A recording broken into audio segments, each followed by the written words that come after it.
Hi everybody, I'm Pia from Stitches and Scraps. Today I'm going to show you how to make a single crochet mitered square with an edging round and an optional interior border as well.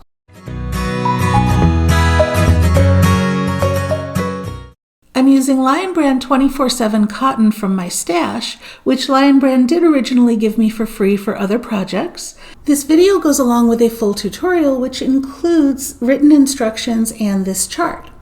You'll find the tutorial at the link in the description on this video if you're watching it on YouTube, or in the blog post if you're watching it directly on my blog. This round here that I've highlighted in yellow is the edging round, which will work last. Let's get started with row 1, which starts right here. Row 1 starts with 2 chains, and then in the second chain from our hook, we're going to work a single crochet, chain 2 for a corner, and then a single crochet. So let's do that. So we chain 2, and in the second chain from our hook, we're going to do a single crochet, chain 2 for the corner, and then another single crochet. And that's row 1. You can see that we have our square started on one side here and one side there with the chain 2 space in the corner, just like this right here. Okay, row 2, we're going to chain 1 and turn, and then we're going to single crochet in the first stitch, and in the chain 2 space we'll do that same corner, single crochet, chain 2, single crochet, and then we single crochet in the last stitch. So let's do that. We're going to chain 1 and turn, single crochet in the first stitch, and then we're in our chain 2 space here. We're going to single crochet, chain 2, and single crochet.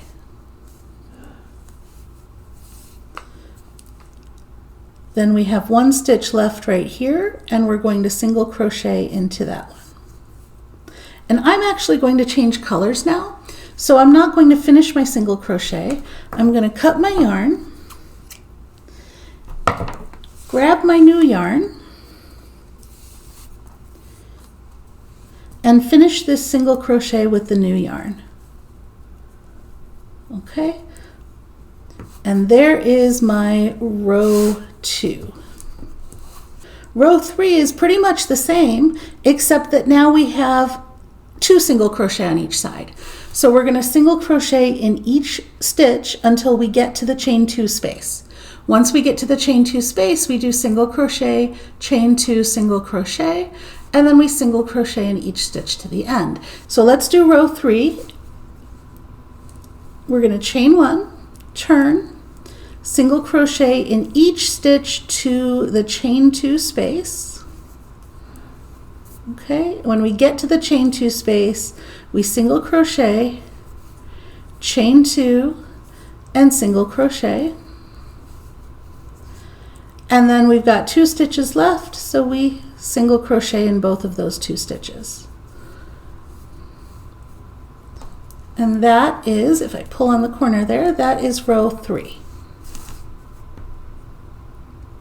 So if we take a closer look at the chart, everything after row 1 is really the same thing. It's chain 1, single crochet in each stitch to the chain 2 space, single crochet, chain 2, single crochet in the chain 2 space, and then single crochet in each stitch to the end. The reason this is showing as 4 rows is because to get this repeating stitch that's not at the beginning or in the chain 2 space, I needed to start with row 3 for the repeat, and then the reason you have a 2-row repeat on the chart is because 1 row is right side and 1 row is wrong side. So visually on the chart, it's a 2-row repeat, but in written instructions, really it's just this 1-row repeat. So we've already done row 3. Now we're going to do row 4. And I'm going to change colors again. So I undo this last pull through of the last stitch, and I grab my new color and do it with that color.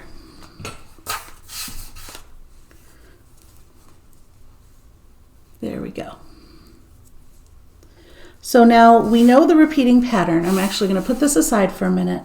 We're going to chain 1, turn, single crochet in each stitch to the chain 2 space at the corner.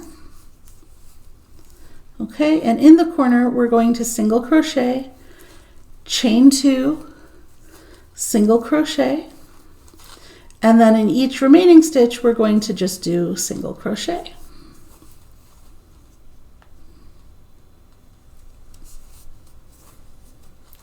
And that is row 4.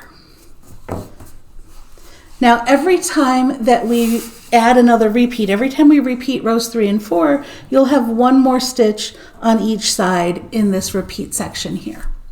I'm going to go ahead and work 2 more rows so that when we get to the edging we have a little bit more to hold and a little bit more to work with. So I've done 6 rows and I've gone ahead and changed colors again to do the edging. And what we have here now is a square that on 2 sides you have the nice tops of stitches, and on the other 2 sides you have the sides of the rows, the ends of the rows. So this final edging round is going to give us nice stitches going all the way around, okay? Now on this chart, I have row 1 as a right side row, row 2 as a wrong side row. But in reality, right side and wrong side don't matter at all until we get to the edging. Whatever side is facing when you do the edging is going to be your right side. So you don't have to worry about ending on a wrong side row or ending on a right side row. It doesn't matter at all. The edging is what establishes which side is right side and wrong side. The first half of the edging round is exactly like the other rows. If you look at that, it's just single crochet in each stitch, single crochet, chain 2, single crochet in the chain 2 space, and single crochet in each stitch to the end. So if we forget about everything after that, that is just the same as one of our regular rows. So let's get started. We'll do the first half of the edging only, and that is chain 1, turn, single crochet in every stitch to the chain 2 space at the corner. Okay, now I'm at the corner, and in the corner I do a single crochet, chain 2, single crochet. Again, this is just like the other rows we've done, and then I do a single crochet in each stitch to the end. So for my square here, I worked 6 rows, and then this edging row is what would be row 7, right? So I have 1, 2, 3, 4, 5, 6, 7, because there were 6 stitches I worked into, plus the corner, 7 single crochet on each side of the square so far. So when I go back here, I'm going to want to make sure I have 7 single crochet. Well, guess what? I have 6 rows here, right? So let's work 1 single crochet in each row until we get to this end corner right there, and that will give us 6 of our 7 single crochet. So first I need to chain 2 to make a corner right here, and then you'll see that on every row I've worked a single crochet into that row. Okay, so chain 2 right there, and then on every row, including this first one, we're going to single crochet 1, 2, some of these are a little floppy because of the color changes, 3, 4, 5, and 6 rows. Okay, now this chain right at the beginning that we worked everything into for our first row, that is going to count as a corner for us. So we're going to work our corner, that chain 2, the single crochet, chain 2, single crochet, we're going to work that right into this chain at the bottom here. So I want to make sure that I got the actual chain at the bottom. It's actually this loop right here, which I pulled a little too tightly.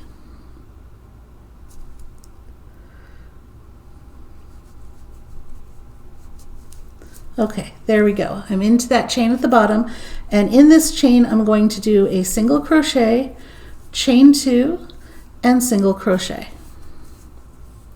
And that is right here. This starting chain, that second chain from our hook when we started row 1, that's where we work this corner into.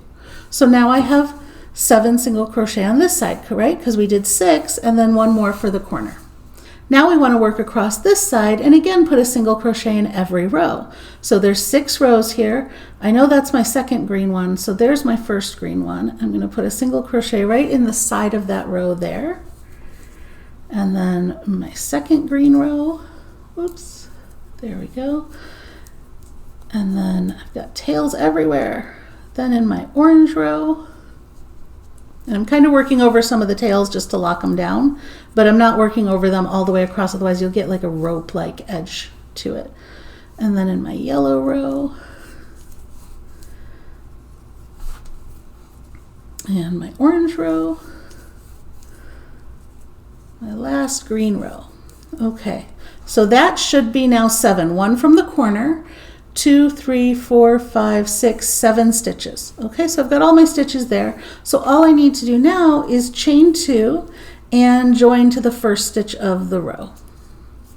And you can use a slip stitch join here, or I'm going to show you a more invisible join. So if you want to do a more invisible join, cut your yarn before doing that slip stitch, okay? Make sure this last chain stays nice and loose because you're going to need to work back into it. Now I'm going to insert my hook under that stitch from front to back or back to front, doesn't matter. And I'm going to pull this loop through, okay?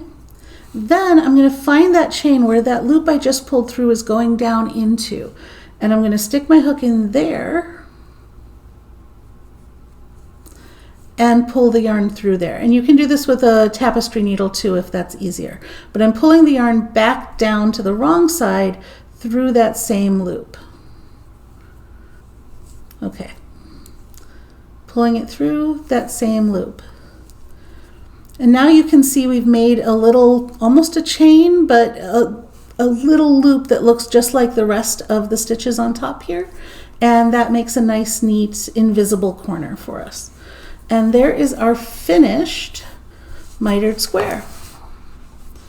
This is where we started from, and this is where we ended.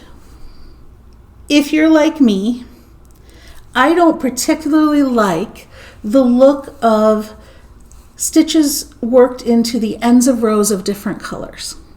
Yes, I could have used my tails and done every edge stitch in the color of the row, but if you want a solid color border, there's another way to cover up those little edges, and that's by using surface crochet slip stitches. So this is totally optional, and it just covers up where the stitches are worked into stitches of different colors. It's covering up the bottom of that row.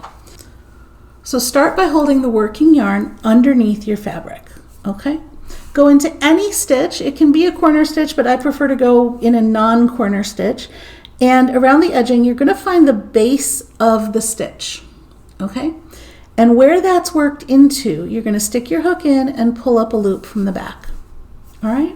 Now we're going to keep going around, and in the base of each stitch, wherever the legs of that stitch are going in, we're going to go in that same hole, pick up a loop, and pull it through the loop already on our hook. So we're making slip stitches as we do this, okay?